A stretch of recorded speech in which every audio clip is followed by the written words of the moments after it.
Hello all, ఈరోజు మనం ఆరోగ్యానికి ఎంతో మేలు చేసే మునగాకు కారం పొడిని ఇంట్లోనే చాలా సులభంగా ఎలా తయారు చేసుకోవాలో చూద్దాం. ఒక్కసారి ఈ రెసిపీ ట్రై చేశారంటే మళ్ళీ మళ్ళీ చేసుకోవాలనిపిస్తుంది.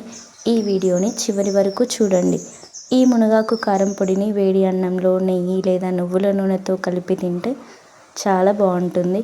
ఇడ్లీ, దోశ, చపాతీతో కూడా చాలా బాగుంటుంది. మరి లేట్ చేయకుండా ప్రాసెస్ చూసేద్దాం.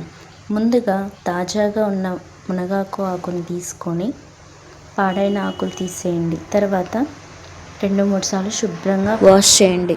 ఆకులో తేమ లేనంత వరకు ఆరబెట్టండి. 2 కప్స్ మునగాకు తీసుకుంటే 1 కప్ కరివేపాకు తీసుకోవాలి.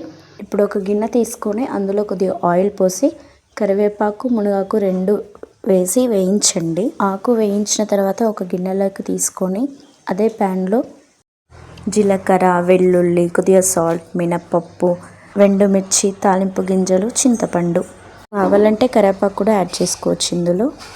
ఇవన్నీ కలిపి తాలింపు పెట్టుకొని చల్లారిన తర్వాత మిక్సీ పట్టుకోండి. మెత్తగా కాకుండా బరుసుగా పట్టుకుంటే చాలా టేస్టీగా ఉంటుంది. వీడియోలో చూపిస్తున్నట్టు ఇలా పౌడర్ చేసి పెట్టుకోండి. బాక్స్లో స్టోర్ చేసుకుంటే బయట 15 డేస్ వరకు, ఫ్రిడ్జ్లో పెట్టుకుంటే 1 మంత్ వరకు మనం స్టోర్ చేసుకోవచ్చు. అంతేనండి ఈ వీడియో. Thanks for watching. బాయ్.